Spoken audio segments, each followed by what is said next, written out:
বন্দে মাতরম এই মহামন্ত্রের রচনার 150 বছর পূর্তি উপলক্ষে দিল্লি থেকে বিভিন্ন স্কুলের এবং অন্যান্য প্রতিষ্ঠানের শিক্ষার্থীদেরকে সম্বোধিত করলেন।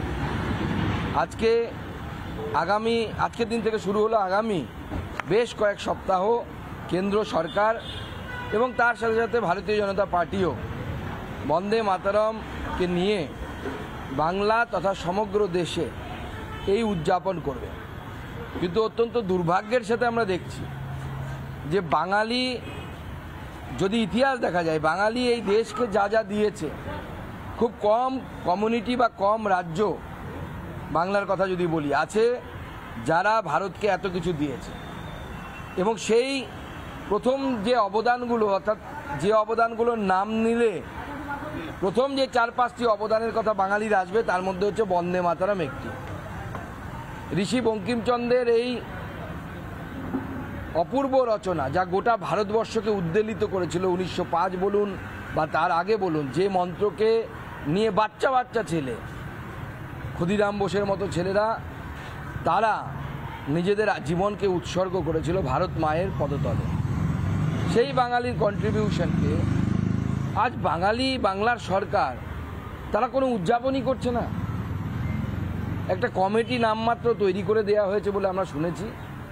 আজকে বাংলার স্কুলে স্কুলে কোথাও বন্দে মাতরম গাওয়া হচ্ছে না, শুধুমাত্র ভোট ব্যাংককে খুশি করার জন্য।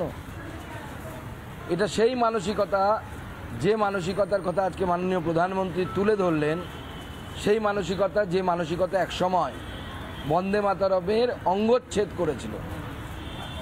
এই বন্দে মাতরমের অঙ্গচ্ছেদ করা এবং তারপরে ভারতের বিভাজন হওয়া, মাননীয় প্রধানমন্ত্রী শ্রী নরেন্দ্র মোদী সাহেব এটা খুব ভালো করে তুলে ধরেছেন যে এই দুটো কেমন যেন সম্পর্কিত। যবে বন্দে মাতরমের অঙ্গচ্ছেদ হলো, তারপরে ভারতেরও ছেদ হয়ে গেল।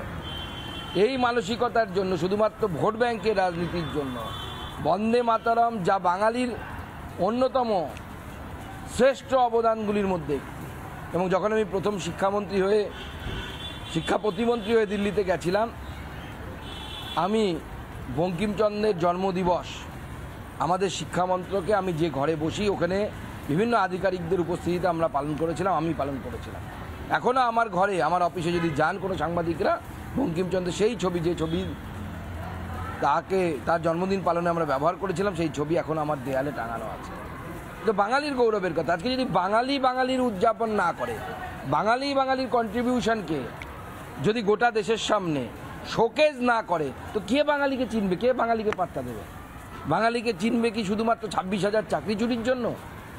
বাঙালিকে কি গোটা দেশের মানুষ এই জন্য চিনবে যে মুখ্যমন্ত্রীর আত্মীয়া বৃষ্টি মুখার্জি, তার নাম চুরি করে চাকরি পাওয়ার তালিকায় আছে, এই জন্য চিনবে?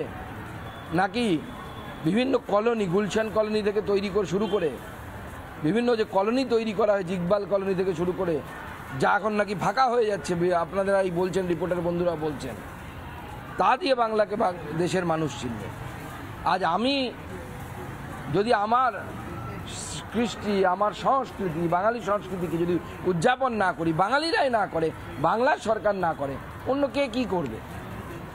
বাঙালির এই যে এত বড় অবদান, এই অবদানকে রাজ্য সরকার যেভাবে উদযাপিত করা উচিত ছিল সেভাবে একদমই উদযাপন করছে না। উল্টে বিভিন্ন জায়গায় নাকি শুনতে পাচ্ছি অভিষেক ব্যানার্জির জন্মদিন পালন হচ্ছে। জানি না ভারতের জন্য কটা মেডেল, কটা নোবেল নিয়ে এসছেন, কটা গবেষণাপত্র প্রকাশ করেছেন, বা কী মহান কাজ করেছেন, বা কত দেশের জন্য আত্মত্যাগ করেছে আমাদের জানা নেই। তো বঙ্কিমচন্দ্রের বন্দে মাতরম রচনার থেকে যদি অভিষেক বন্দ্যোপাধ্যায়ের জন্মদিন পালন যে সরকারের কাছে, যে রাজনৈতিক দলের কাছে গুরুত্বপূর্ণ হয়, তাদের হাতে অন্ততপক্ষে বাংলা এবং বাঙালি সুরক্ষিত নয়। কিন্তু রাজ্যের ক্ষেত্রে রাজ্য সঙ্গীত যে সমস্ত স্কুলগুলো রয়েছে সেটা বাধ্যতামূলক করে দেওয়া হয়।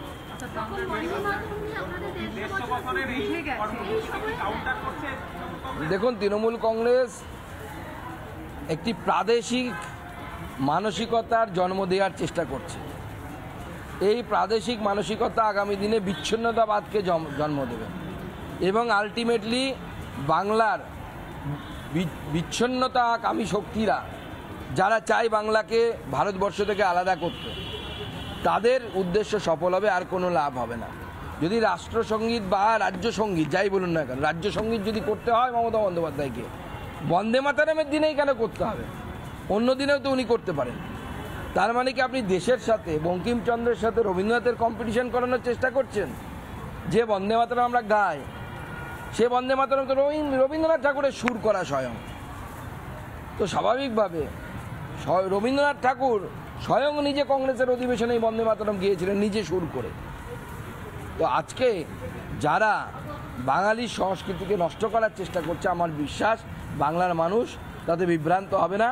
বাঙালি, সাধারণ বাঙালি, অপমার বাঙালি, ধর্মবর্ণ নির্বিশেষে যারা প্রকৃত অসাম্প্রদায়িক মানসিকতার মানুষ, তারা জানে বন্দে মাতরমের গুরুত্ব কি ভারতবর্ষ তথা বাংলার ক্ষেত্রে। কিন্তু অন্যদিকে কর্ণাটকের সাংসদ তার একটা বক্তব্য দিয়ে তৃণমূল পথে নেমেছে, কুণাল ঘোষ সহ তৃণমূল নেতারা আন্দোলন করছেন। তারা বলছেন যে এই বিজেপি সাংসদ রবীন্দ্রনাথ ঠাকুর এবং তার রচনা জনগণমনকে অপমান করে। দেখুন, ওনা তার ব্যক্তিগত ব্যাপার, সেটা কি বলেছে that is up to him, his own responsibility, আমাদের কোনো বিষয় নেই। নানা ধরনের কন্টেন্ট দেখার জন্য লাইক করুন, শেয়ার করুন আমাদের ফেসবুক পেজ, সাবস্ক্রাইব করুন আমাদের ইউটিউব চ্যানেল। পাশাপাশি অন্যান্য ব্রেকিং নিউজের জন্য অবশ্যই চোখ রাখুন রিপাবলিক বাংলায়।